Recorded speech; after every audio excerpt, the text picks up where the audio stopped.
Everything is wrong. Me and my baby party all day long. I'm walking because We were in a bloody tornado all the time. The band in 1963 played over 300 gigs. When you come on stage, the whole crowd just pour forward.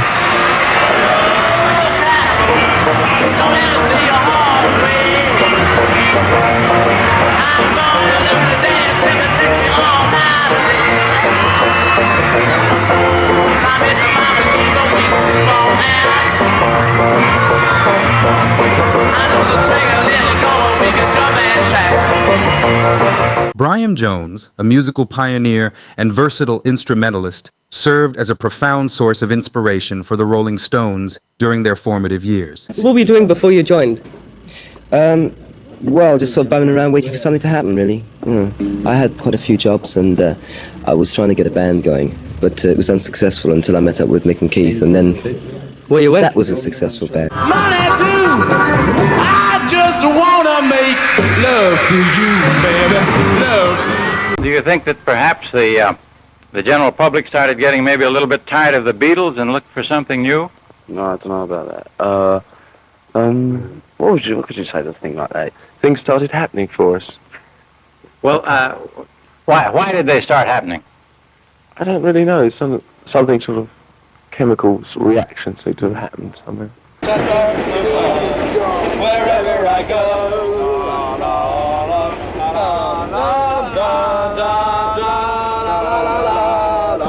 Maybe it's because I'm an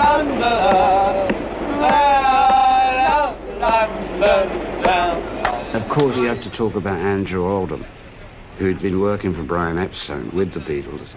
He went around London and he heard that we were kicking up a storm in some clubs. He just looked around and said, hey, there can't be just one band in England.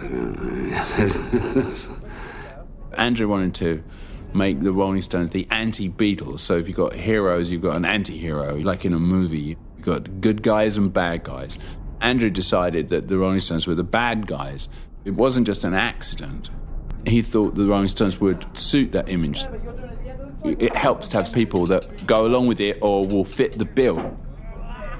It's good to have an actor that will play the part. How do you compare your group with the Beatles? I don't know. How do you compare it with the Beatles? I don't compare it at all, there's no point. Well, let's get right down to brass tacks. Do you think you're better than they are? What? It's not the same group, so we just do what we want and they do what they want, and there's no point in going on and comparing us. So you can prefer us to them or them to us. It's just diplomatic, you see. Very diplomatic, and I don't want to labour it, but do you feel you do what you want to do better than they do what they want to do? Yes. Probably. I don't know. I don't know what they want to do, you see. Very diplomatic.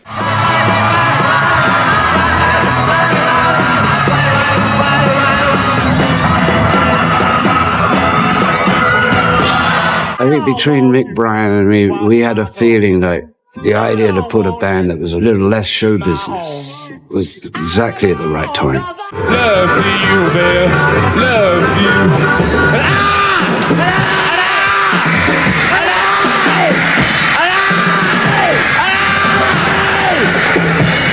I just want to make love to you.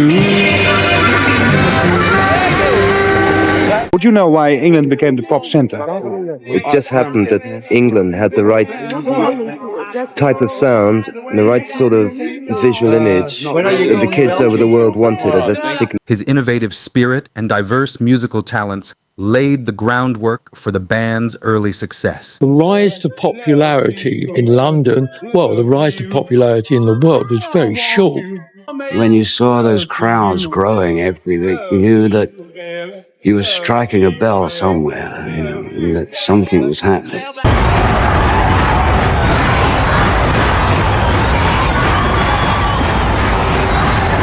The first night there was about 80 people. The second night there was about 120. And the third night there were queues outside and they couldn't all get in. Jones notably introduced slide guitar to the British music scene and infused his deep passion for blues into the fabric of the Rolling Stones sound at the outset. It's Brian with the slide.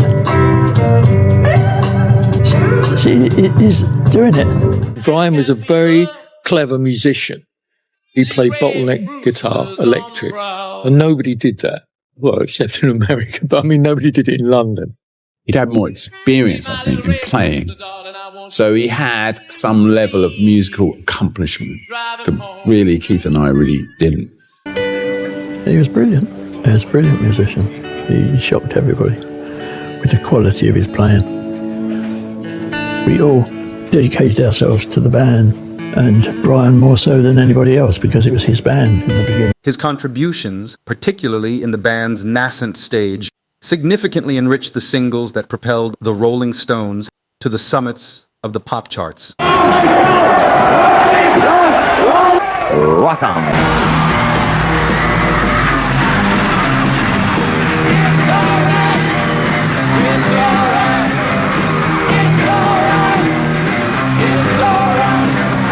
How do you feel when you get all these girls screaming and shouting? It's great. Girls screaming at a concert and not for somebody else. It's the same, just a measure of success, but it is great anyway. Obviously, you feel a personal pride. Seeing them get more and more popular and more people coming to see them, it was very exciting.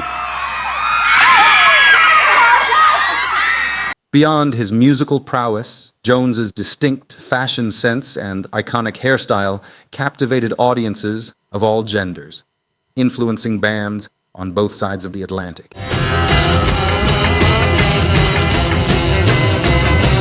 So I was really into hair, and I was saying, just grow your hair, don't cut it, And then when it did get quite long, I would trim it, but not cut it, and make that shape. He was like a gentleman. He was all dressed in his white shirt and his jacket, and he was open doors. It was that kind of, it was very gentlemanly, yeah, and gentle spoken. In the early days, who got all the fan mail? Brian. The secretaries told me, well, we get about 100 letters. About 60 of them are for Brian. About 25 are for Mick. There's about 10 for Charlie and Keith. And to be a pop star, I enjoy it.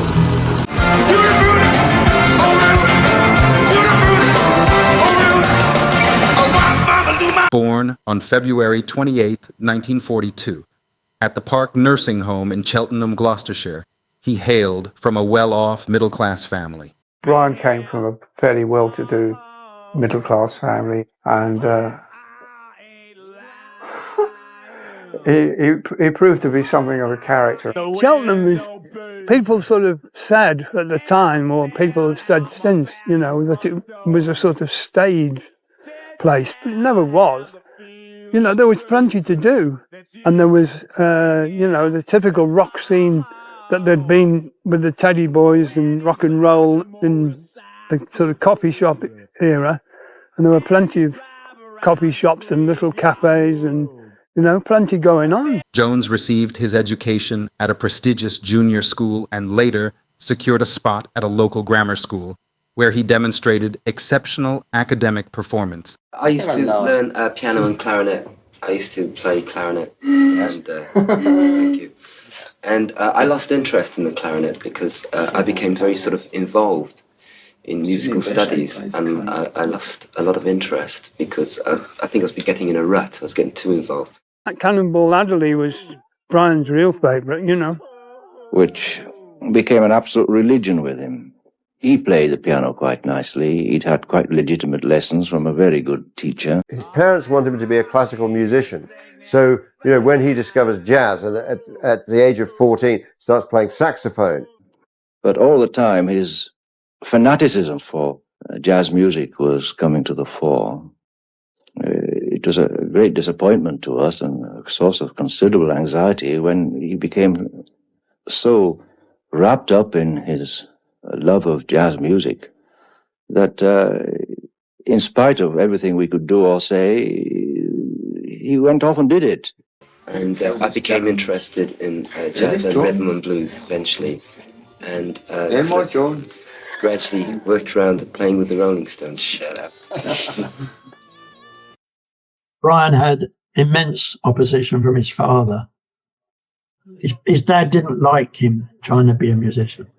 So they all just thought get a proper job, the same old thing. And he wasn't interested in going to college, although he went to a very good college called Dean Close in Cheltenham. He could have gone to university. He was very bright, had a very high Mensa intelligence rating. Despite his father's aspirations for him to pursue a university education and perhaps follow in his musical footsteps, Jones harbored an unwavering passion for music.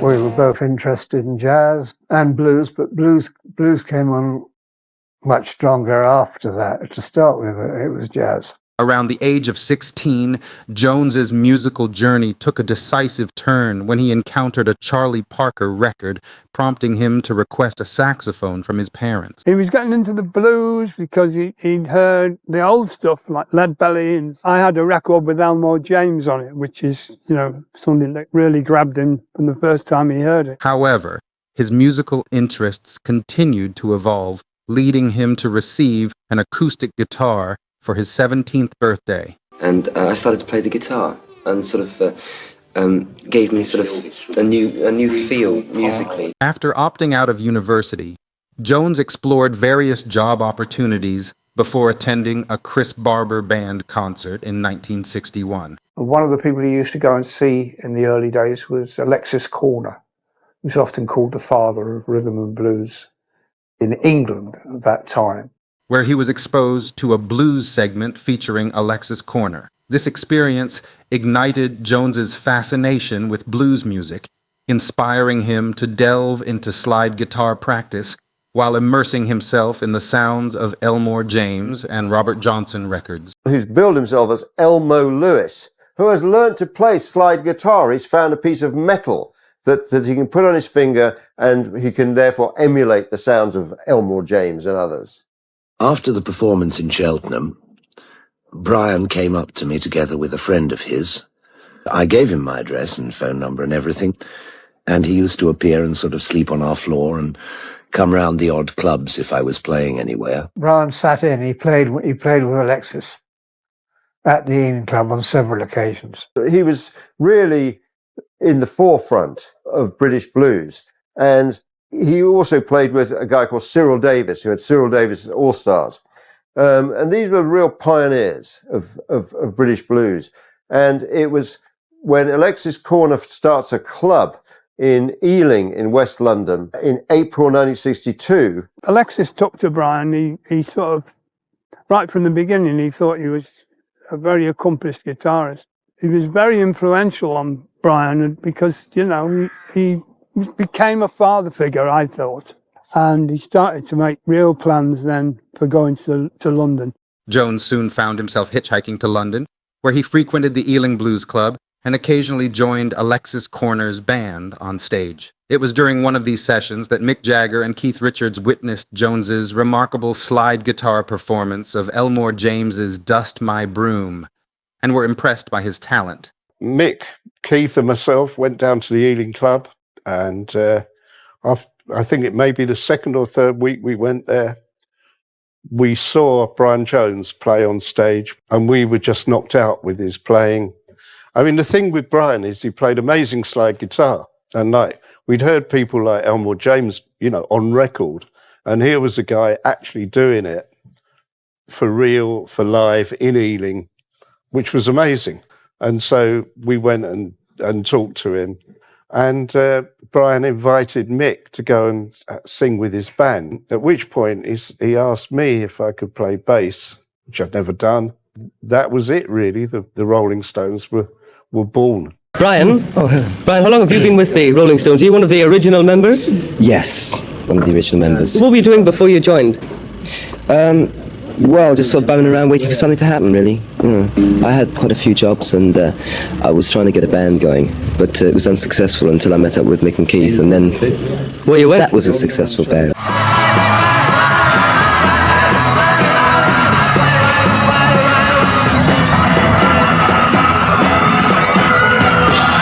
I think there was always a kind of bone of contention between Brian and Mick and Keith as to whose band it was, who was the leader.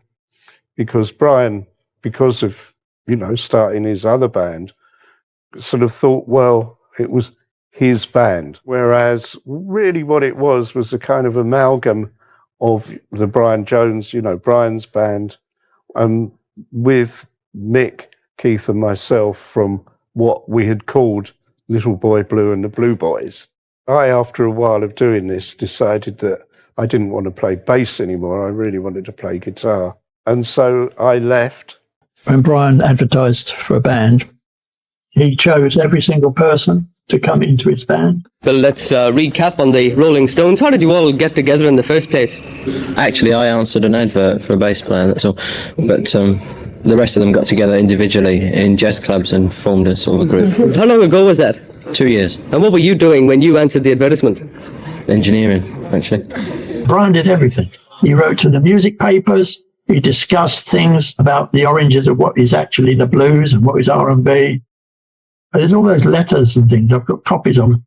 There would not have been a Rolling Stones without Brian Jones. I mean, Brian Jones was the man who caused the band to come into effect. I mean, he was the one who placed an advert in Jazz News looking for other members who were interested in a blues band. The first person, I think, to respond to it was Ian Stewart, the keyboard player, who was a particularly close friend of mine. Well, from my point of view, the group started with Brian, really, in that he was the first one I met. Subsequently, Jones, along with Ian Stewart, Keith, and Mick, commenced rehearsals at Soho's Bricklayers Arms pub. Their collaboration culminated in their debut performance at the Marquee Club on July 12, 1962, under the moniker The Rollin' Stones, marking the inception of a legendary musical journey. Our very first gig was the Marquee Club, which was pretty terrifying because at that point it was like one of the most prestigious clubs in London.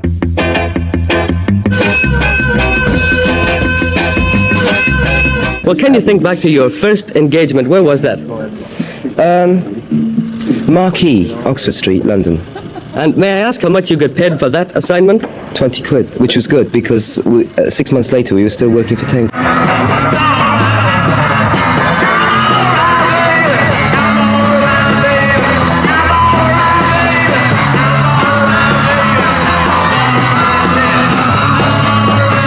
Mick used to stand in front of us. Mick's got the maracas, and the audience just joining in and all that.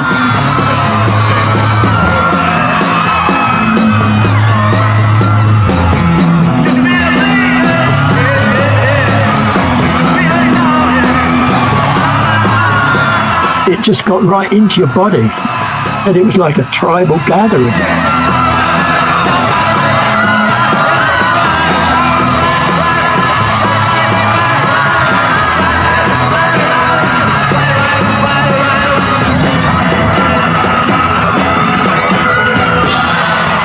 Brian's musical genius didn't extend to composing, yet his imprint is vividly present across numerous Stones recordings. His mastery shines through on tracks like I'm a King Bee. One such example is their electrifying rendition of Slim Harpo's I'm a King Bee, where Brian Jones takes center stage with a scorching slide guitar performance.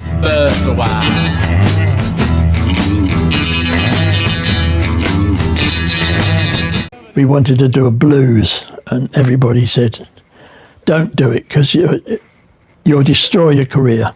No one's ever done a blues record for a single in England. Well, I'm a king bee, baby. Gambler's all night long. It became a signature sound for the early Stones, influencing future tracks like Little Red Rooster. You know, it's the worst thing. Like they said to Ray Charles, don't do a country album because it'll destroy you, and it was the greatest thing he ever did. Well, when we did Little Red Rooster, they said, you know, you're going to kill yourself. It came out on the Friday, and on the Monday it was #1. Little Red Rooster. Jones, a passionate blues devotee, was instrumental in bringing the song to the Stones. It's Brian with the slide.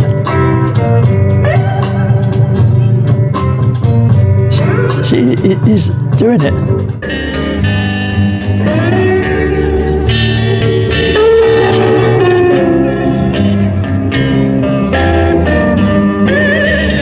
His enthusiasm was contagious, and the band embraced the song, transforming it into a cornerstone of their early sound. However, it's Jones's scorching slide guitar playing that truly elevates. I am the little red rooster. What is anybody else doing?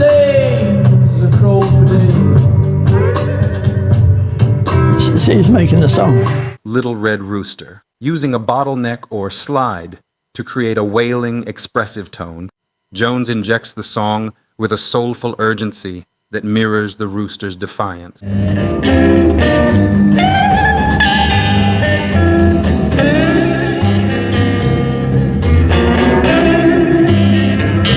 Little Red Rooster serves as a powerful reminder of Brian Jones's musical genius and his lasting impact on the Rolling Stones' legacy. He may not have crowed the loudest vocally, but his slide guitar ensured his solo soared on this iconic track. We ain't had no peace in the farmyard since that little red rooster been gone. A significant portion of this transformation can be attributed to Brian Jones, the band's multi-instrumentalist, and in this case, the Sultan of slide guitar.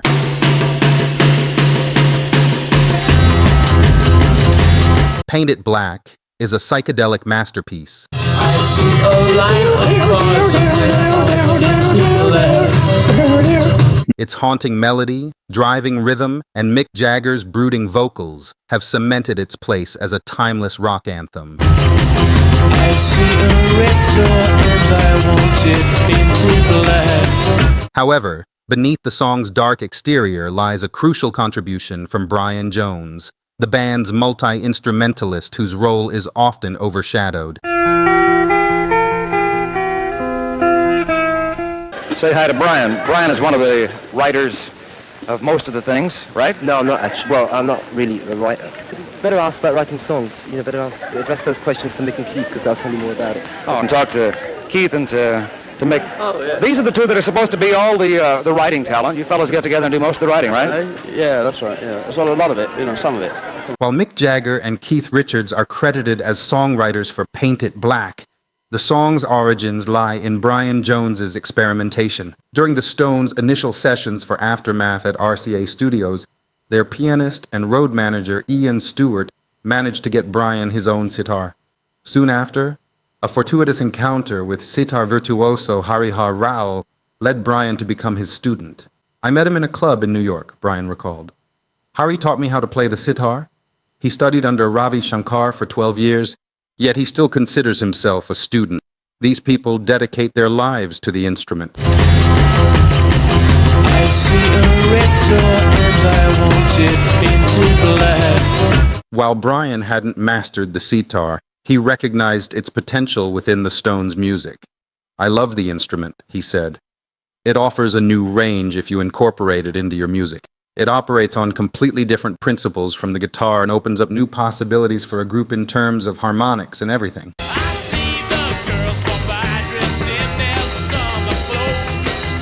In December 1965, Brian had been inspired by George Harrison's sitar playing on Norwegian wood from the Beatles' Rubber Soul album. Norwegian Wood was the first song that ever had a sitar on it, and it wasn't a casual throwaway like George implies in his book. It was, I asked him, can you play this lick on the sitar? And he took 20 minutes or half an hour to get the lick down. We talked until 2, and then she said, it's time for bed.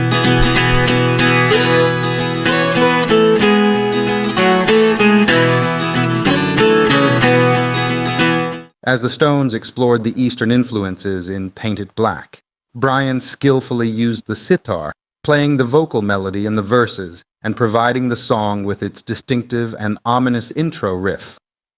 Oldham remarked, "It was more than just decoration. Sometimes Brian was the glue that held the whole record together."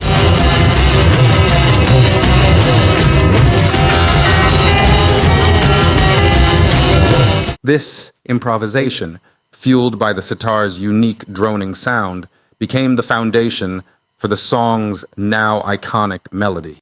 Jones's contribution to Paint It Black goes beyond the sitar.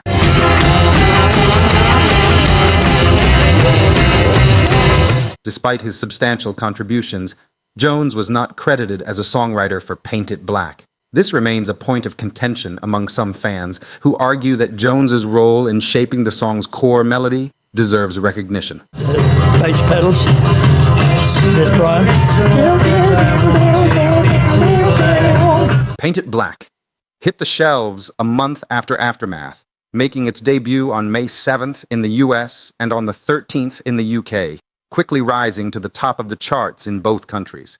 It would be another 2 years before the Rolling Stones would celebrate another #1 single. Brian Jones's work on Paint It Black exemplifies his talent for incorporating unexpected sounds into the Rolling Stones' music.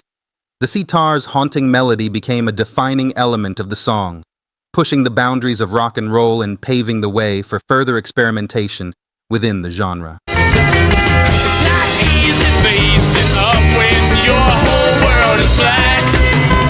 While a songwriting credit might have been omitted, Jones's influence on Paint It Black remains undeniable.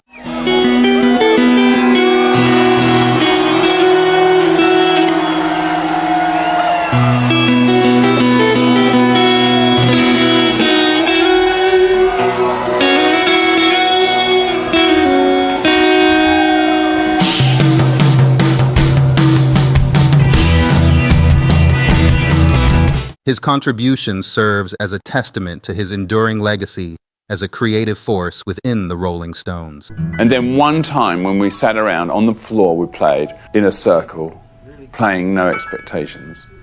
And he picked up the guitar and played a very pretty lines on it, which you can hear on the record. 1, 2, 3, 4.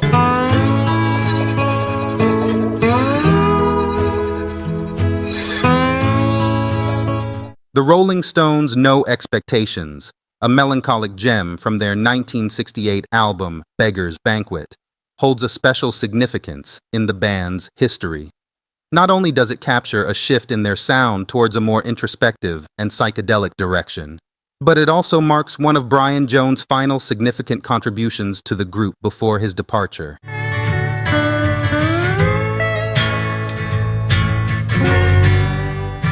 And that was the last thing I remember him doing that was Brian, or the Brian that could contribute something very pretty and sensitive, and it made the record sound wonderful. Jones, the band's multi-instrumentalist, known for his love of blues and experimentation, shines on No Expectations with his mournful slide guitar playing.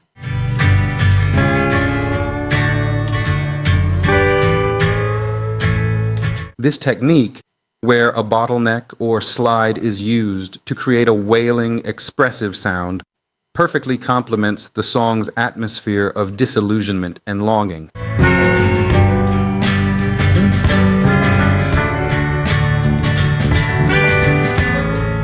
However, Jones's performance stands out as a pointing out farewell, a final expression poured into his instrument as his personal struggles and declining role in the band intensified.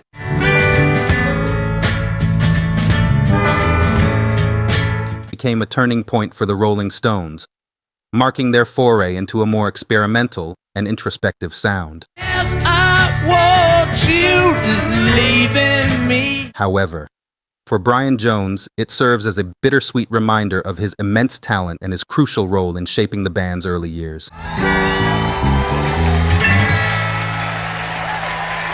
His slide guitar performance on the song isn't just a musical moment. It's a haunting farewell from a founding member whose influence continues to resonate within the Stones' legacy.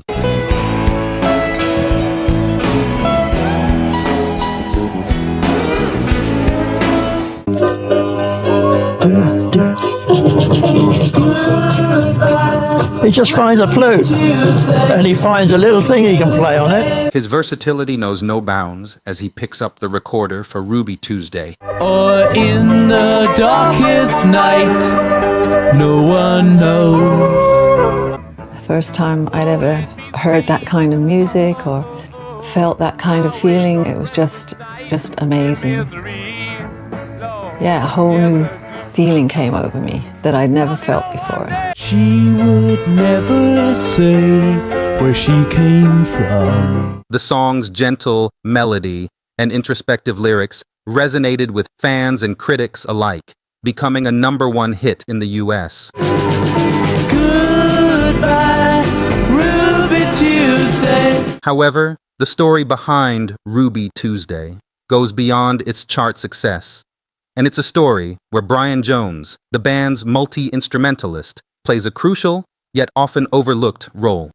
Yesterday don't matter if it's gone. The genesis of Ruby Tuesday began with Brian's experimentation. He surprised his bandmates by playing a wispy, melancholic tune on the recorder, an instrument not typically associated with rock and roll. While the sun is bright. Despite his significant contributions, Brian was not given a songwriting credit. This has been a source of contention among fans and some within the band itself. Question why she needs to be so free. The story of Ruby Tuesday is a bittersweet reminder of Brian Jones' multifaceted talent. Brand new day, still I'm gonna miss you. Though not traditionally seen as a songwriter, his musical intuition and willingness to experiment were crucial to the song's creation. He'd pick up a flute or just anything that was handy and just create something out of it which wasn't there originally. And it embellished the song so much that it became the catch. Oh, the sun is bright.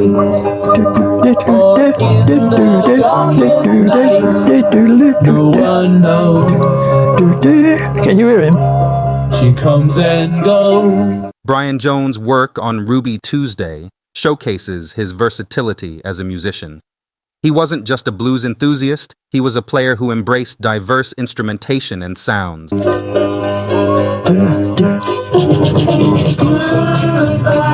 He just finds a flute and he finds a little thing he can play on it. The haunting melody he created on the recorder became the heart of the song, setting it apart from the Stones' other work.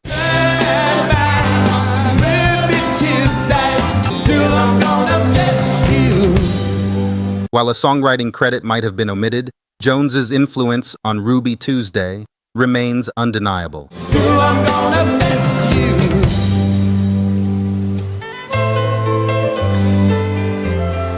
His contribution serves as a testament to his enduring legacy as a creative force within the Rolling Stones. The Rolling Stones weren't just a band churning out bluesy rock and roll anthems. Tracks like Lady Jane showcased their willingness to experiment and incorporate unexpected sounds. In this psychedelic gem, Brian Jones, the band's multi-instrumentalist and sonic alchemist, takes center stage with a unique contribution, the dulcimer. My sweet Lady Jane. In the mid-60s, the British rock scene was buzzing with psychedelic exploration. The Stones, never one to shy away from innovation, jumped on board with Lady Jane. And will humbly remain. While Mick Jagger's lyrics hinted at Elizabethan romance, it was Brian Jones's choice of instrument that truly set the song apart. Lady Jane. The dulcimer, a plucked string instrument with a haunting sound, imbued Lady Jane with a distinctly baroque feel.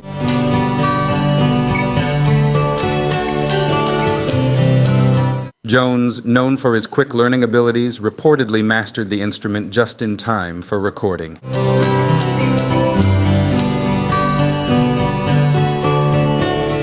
Jones' contribution to Lady Jane goes beyond the dulcimer's prominent melody.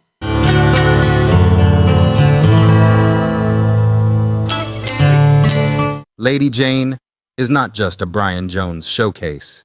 Keith Richards' acoustic guitar provides a steady foundation, while Charlie Watts' subtle drumming keeps the song grounded. However, it's Jones's willingness to embrace the unfamiliar the melancholic beauty of the dulcimer that elevates Lady Jane to a different sonic plane.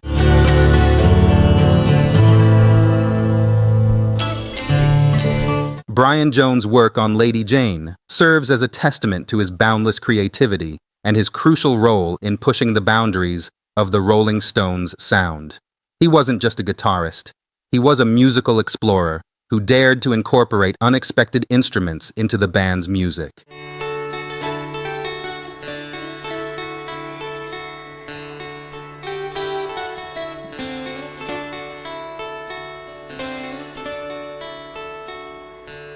My sweet Lady Jane, when I see you again, your servant am I, and will humbly remain. The haunting melody of the dulcimer on Lady Jane became a signature moment, a reminder of the band's willingness to experiment and leave their blues roots behind. Just heed this plea, my love, on bended knees, my love. I pledge myself to Lady Jane. While Brian Jones's time with the Stones might have been cut short, his influence on their music, particularly on their embrace of psychedelia, remains undeniable. The Rolling Stones' Under My Thumb isn't just a swaggering rock anthem. It's a showcase of the band's willingness to experiment with unexpected sounds. A crucial contributor to this sonic tapestry is Brian Jones, architect of sonic textures. Under my thumb, the girl who... While Mick Jagger's lyrics boast about control, it's Jones's distinctive use of the marimba that truly sets the song apart. The early Rolling Stones were known for their blues-infused sound. However, Under My Thumb, released in 1966 on the Aftermath album, marked a shift towards a more experimental approach. The girl who once pushed me around. Jones, always eager to explore new sounds, embraced the marimba, a wooden mallet percussion instrument with a distinctive, bright sound. His incorporation of the marimba on Under My Thumb added a layer of unexpected texture, creating a unique sonic landscape that complemented the song's lyrical themes of dominance and control. It's down to me. Jones's marimba playing on Under My Thumb isn't relegated to mere background ambiance. His rhythmic marimba line becomes the song's most prominent melody, driving the song forward with a hypnotic pulse. This distinctive sound perfectly complements the fuzz bass line and Keith Richards' distorted guitar, creating a sense of urgency and tension that mirrors the lyrics.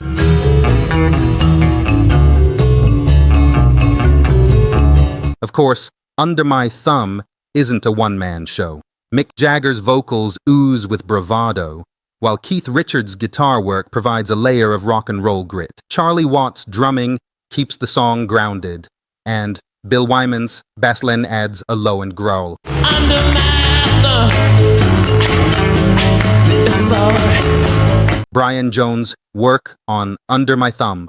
He wasn't just a musician, he was a sonic explorer who dared to incorporate unexpected sounds into the Stones' music. The driving melody he created on the marimba became a signature element of the song, influencing countless future artists to explore the instrument's unique sonic possibilities. He's under my thumb. Yeah, it's all right. While Brian Jones's time with the Stones might have been short-lived, his innovative use of the marimba on Under My Thumb serves as a testament to his enduring legacy.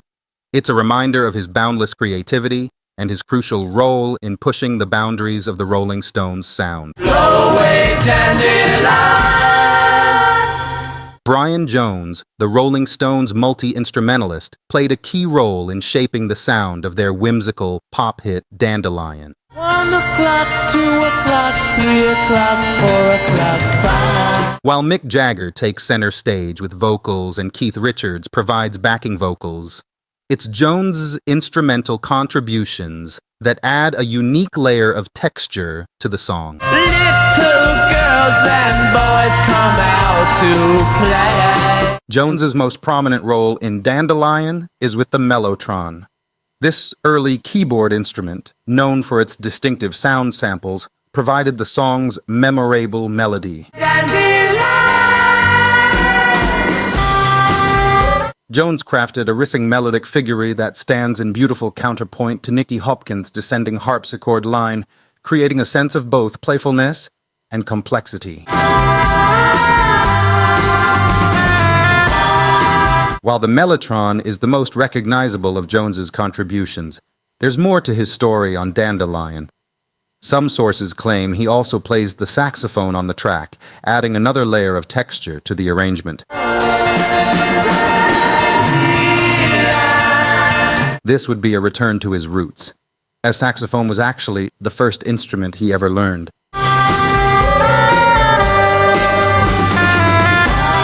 Dandelion stands as a testament to his versatility and his crucial role in shaping the band's sonic tapestry. Once again, the Rolling Stones singing.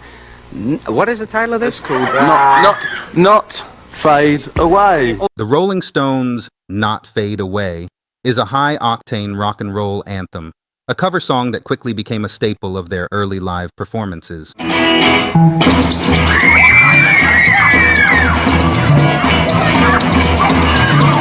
While Mick Jagger's vocals and Keith Richards' driving guitar riff take center stage, the foundation for this raw energy is laid by Brian Jones with his wailing harmonica. I'm gonna tell you how it's gonna be.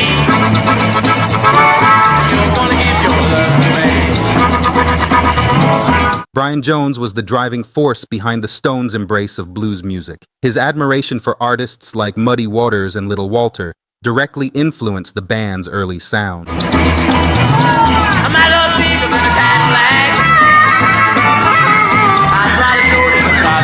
So, when it came to Not Fade Away, a song originally by Buddy Holly and the Crickets, Jones saw an opportunity to channel his blues roots and inject the cover with a dose of authenticity.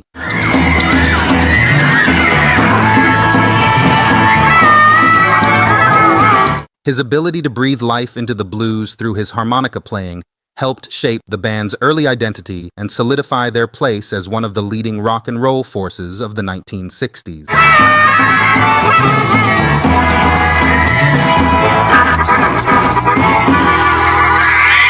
While Brian Jones's time with the Stones might have been cut short, the electrifying harmonica intro and throughout Not Fade Away serves as a lasting reminder of his blues passion and his crucial role in establishing the band's raw and energetic sound.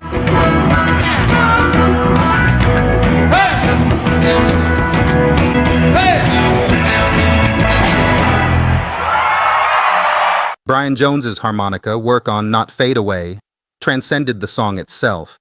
It became a signature sound for the early Stones, influencing countless future tracks like 2120 South Michigan Avenue and Prodigal Son.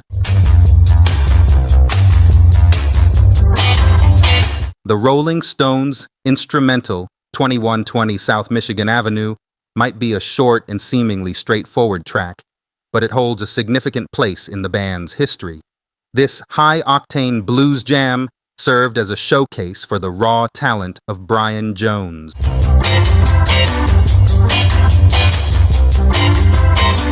Brian Jones steps into the spotlight on 2120 South Michigan Avenue. His harmonica playing takes center stage, driving the song forward with raw energy and infectious blues spirit.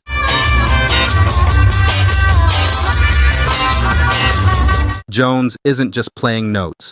He's channeling the spirit of blues legends like Muddy Waters and Little Walter, artists he deeply admired.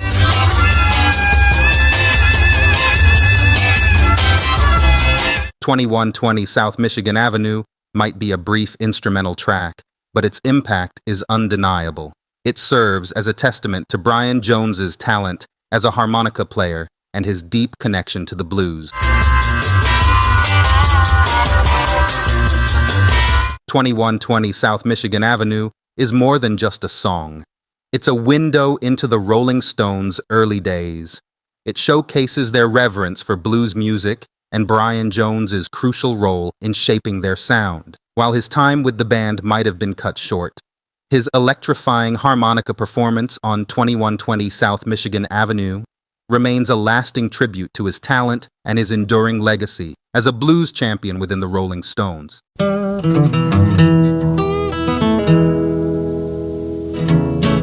The Rolling Stones' Prodigal Son isn't just a blues cover, it's a masterclass in translating the genre's raw energy into a rock and roll anthem. However, Brian Jones plays a more nuanced role on this track. While his contribution is significant, it's tinged with a hint of melancholy, reflecting the turmoil he was experiencing within the band at the time.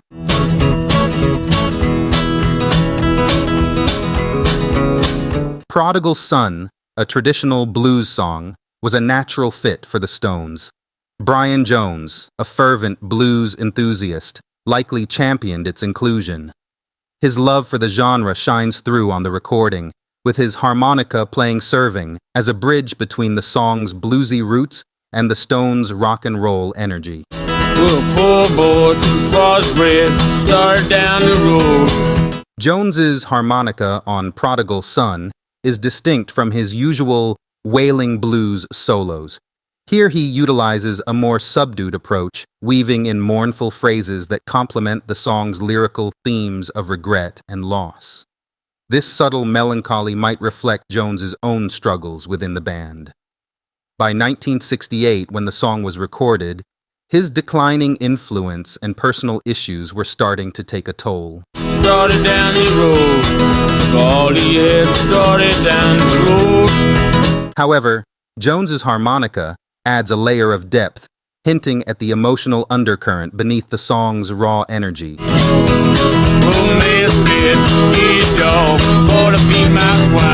Brian Jones's harmonica on Prodigal Son transcends mere musical contribution. It becomes a poignant reflection of his own internal struggles. The mournful notes hint at a growing disconnect within the band, foreshadowing his departure just a year later.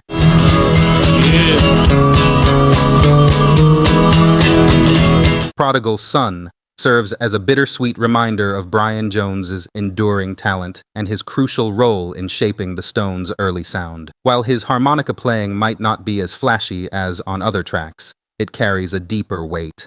It's a subtle farewell from a founding member, a haunting melody etched in memory.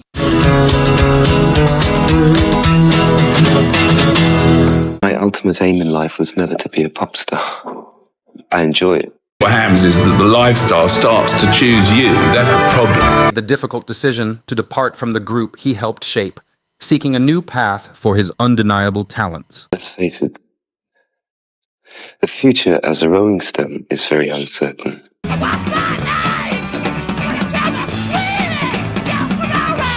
I think the drugs destroyed his already failing discipline, and you can't be an artist without discipline.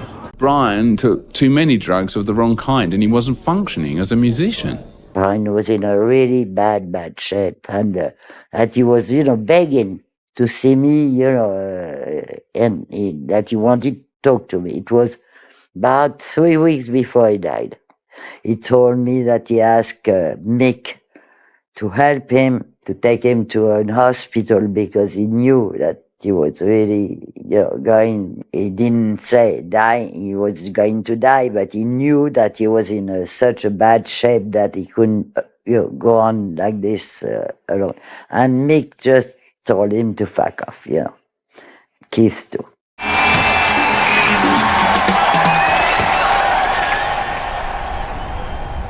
Brian was this very talented, unusual guy. He played all these things which gave what we did a flavour. But his involvement in the band dwindled. And anyway, I'm thinking, what the fuck do we do with 4 Rolling Stones if we really are looking at 5 Rolling Stones? And so then he stopped, he listened, and he stopped crying. And he said, it's just been a hard day. And also, you don't know how much I think he was drinking a lot. I convinced him to come the next day. There was something kind of childlike about him because then he had dressed kind of like a wizard. Then when they got on stage at 2 in the morning, he was, I would say he was drunk because he looked it. And he could play the maracas, and he could play the slide. He could hardly play the guitar in the regular way. He looked dreadful, really. His big bags under his eyes. I mean, really bags under his eyes for a guy of 26. He was also having, breakdown very often. He was crying at night. He was having, he was really, he wanted to have his things, he wanted to go to a clinic to be. I think he liked drinking. I think he liked drugs, but they weren't very good for him. I don't think they're good for anyone, but he wasn't strong enough mentally or physically to take any of it, and of course he did everything. Brian was one of those people that did everything to excess. I was telling Brian, you're only 24 years old, you're not going to start now, It's ridiculous. You should just drink a little bit less, We didn't even expect him to be there. If he turned up, we'd find something for him to do. Yeah, I'll ask him, you got anything, what do you think about this? You want to put something over this? But no, by then he was already in bye-bye land. You certainly didn't know if he was going to turn up and what state he was going to be, and then what was he going to be able to do in that state? What job could you give him? Because he was drinking from the morning to the last minute in the night. He was drinking Scotch Coke, Scotch, all day, all night, all the time, He was never drunk because with the speed, it didn't make him drunk, but he was really doing every stupid things you can imagine. Oh, everybody went through their star trip, and I think Brian was the only one that it changed in a really deep way, and probably not for the better. It was very difficult for him, and not made any easier probably by the rest of us, because nobody had the time to look after somebody else. If one of them isn't quite strong enough to deal with that situation, there's very little you can do to help him. So he was very unreliable at times in the later period of his life, the last maybe 3 years. Brian used to get very paranoid about being made fun of, I remember Mick and Keith saying, we can't go on like this. We need another guy. And we did need somebody else. Do you remember what happened that day when you went over there? No, can't remember. But I remember it wasn't very nice. He was the one who asked to do the music for the film. A couple of months later, when I came to London to actually do the recording, I found out that he hadn't prepared anything. He was not in his proper mind anymore. He was experimenting with anything. So, ultimately something came together, but it's nothing memorable. I think the drugs destroyed his already failing discipline, and you can't be an artist without discipline. He probably knew that this could only lead ultimately to self-destruction. But within a very short amount of time, another guy was coming out, a Mimi, starter, and somebody you didn't suspect lurked in there, and this guy got bigger and bigger as the years went by, and also became more self-destructive. I'm one to talk about that, right? But I'm still here. I always felt very sorry for Brian. He was two things. He was not very nice, and he upset people very easily. He wasn't very pleasant, Fame doesn't sit very comfortably on anyone's shoulders. But some people's shoulders doesn't seem to sit on at all. And he was one of them. I don't think it suited him. The whole infamous Stones drug bust all followed in the wake of News of the World stories that prided themselves on actually busting Mick Jagger and proclaiming him a drug user.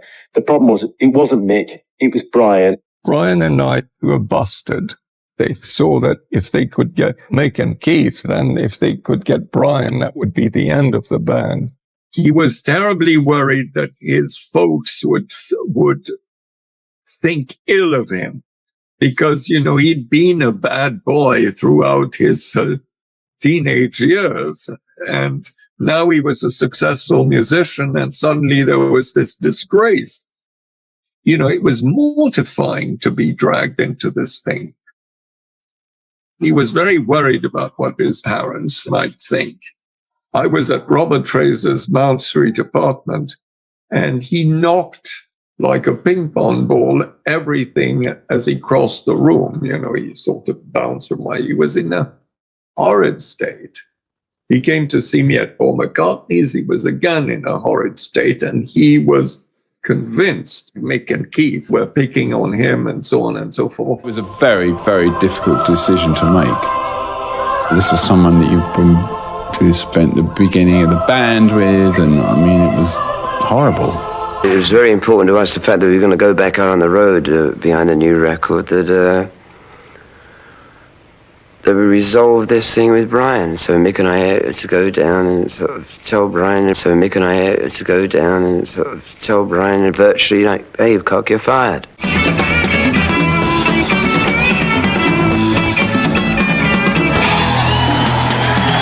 Yeah, the fact that he was expecting it made it kind of easier, I guess, you know, that he wasn't surprised, and I didn't really even think he took it all in. He was already up in the stratosphere, you know. It was kind of like, hey. We said to Brian, look, this isn't working out, and he sort of said, yes, it isn't, and it was very sad. And I felt awful afterwards. I remember that. I felt really terrible. He was the author of his own misfortunes, really. But when you look back on it now, you think, well, surely we could have done something. You know, there's something more than just that.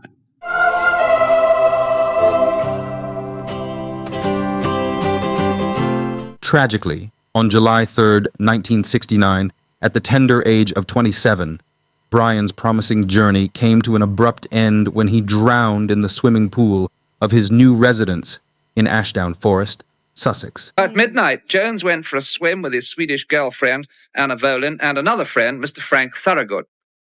After a time, Mr. Thorogood and the girl went back to the house. When they returned, they saw Jones at the bottom of the pool, and they pulled him out. You can't always get what you want. We were working in the studio with Jimmy Miller. And someone came in and said, Brian's just died. Everybody just looked at each other and go, it was almost like it was bound to happen one way or another. It was a horrible moment. And I don't know how many months later that was from when we went down to see him. He died 3 weeks later. Fuck. The night of Brian's death, I was in the studio with the Rolling Stones, round the corner here at Olympic. And around about 12 o'clock, might have been a bit later, Tom Keelock came into the Olympic studios and gathered Mick and a couple of the other Stones around him outside the control room where I was sitting with Marianne.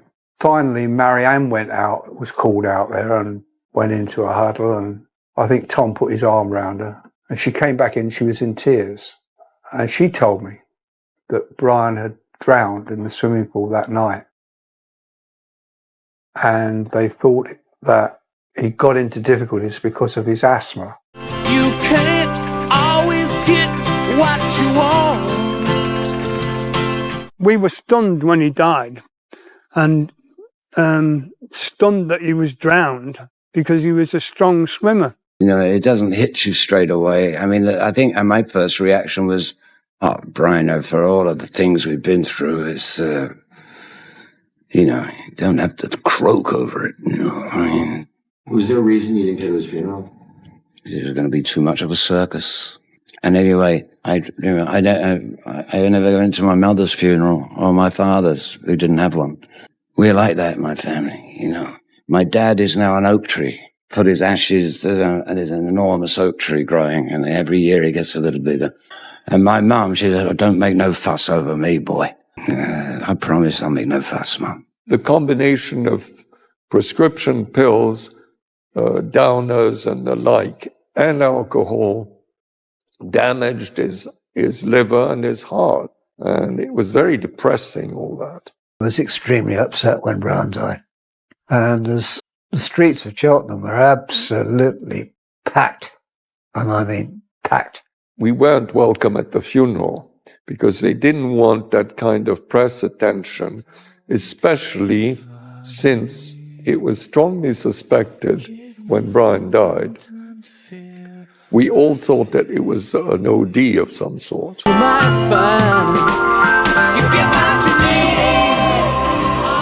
Charlie phoned me up. Phone went about 3 a.m, and he just said, "Brian died." I can't believe it, you know. It was such a blow that, you know, you just don't accept it for weeks. You can't really believe it's true. And, I mean, I don't think we slept after that. We just laid and talked and just couldn't understand it. I think he'd been doing what he always used to do, and that was taking downers and doing heavy alcohol and fell asleep in the pool. It was basically that simple. He got much nicer just before he died. You know, the last few years of his life, but I felt even sorrier for him for what we did to him then. We took his one thing away, which was being in a band. It really knocked us back. I mean, been with that cat for 7 or 8 years non-stop, you know. To have him suddenly removed completely. Well, that was a shock when it actually happened. Nobody was really that surprised, too. There are people, I mean, I'm sure that everybody's got those feelings about certain people. Everybody knows people that you just have that feeling that they're not going to be 70 years old ever, you know. Not everybody makes it, you know. The Hyde Park concert was 2 days after Brian died, in front of almost 500,000 people in London. Hyde Park was the funeral. And the bit about burying and the shovels and all of that, it's not that important to me. That was his funeral. The concert had become in his memory, when it obviously hadn't been planned like that, but it had assumed that feeling. I flew to London immediately from Munich when I heard about it. I was there and stayed with Anita and Keith in their house. We were talking and sitting and hugging. There was a mourning and a sadness around all of them. It was a very emotional thing, the way they organized this farewell and goodbye, as if to say, now you are still or again one of us. And Mick was very upset. That morning of the concert, they all met in my suite. Mick was in the corner and he was in tears. I said, "Mick, you've got to just toughen up and move on. That's all you do. That's all we can do. We just move on and do what we plan to do."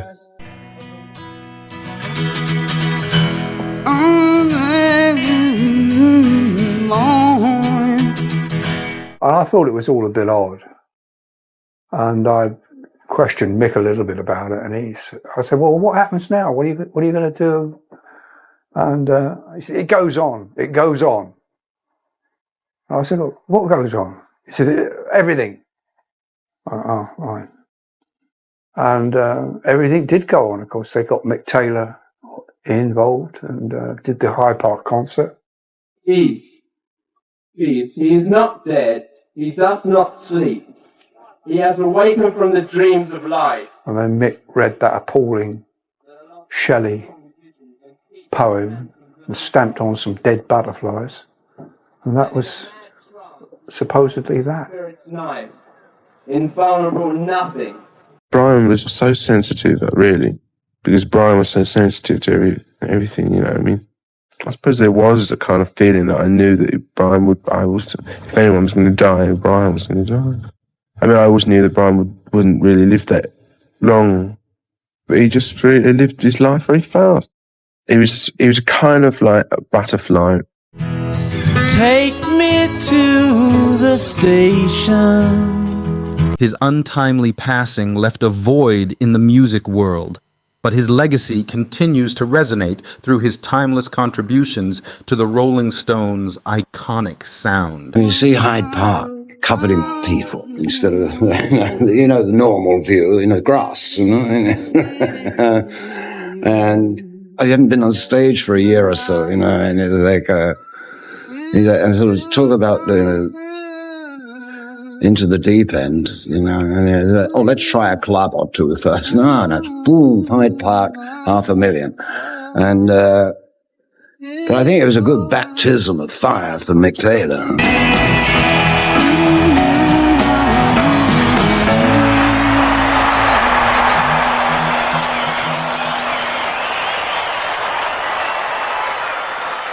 John Lennon once said that the Rolling Stones would break up over Brian Jones' dead body.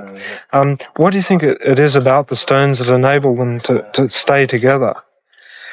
I think basically it was their decision to start touring again, because before I joined the group, although they'd been making records, they hadn't really played before the public for nearly 2 years. So in a sense, when I joined the group, it was virtually a new group.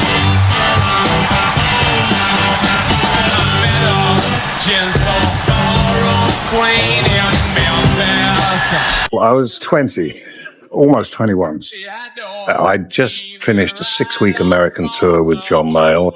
I got a phone call from Mick saying the Stones need a replacement for Brian. And so I became part of the band.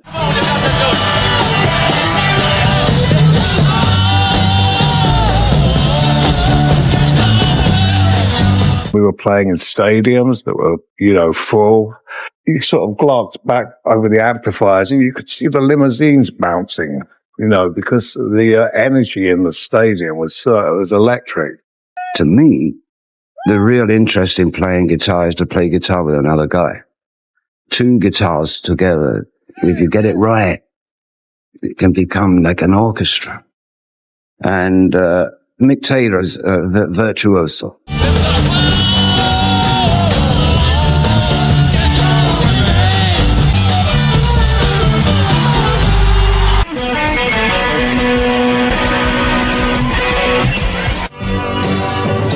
He don't know if it's right or wrong. Maybe he should tell someone. He's not sure just what it was, or if it's against the law. Something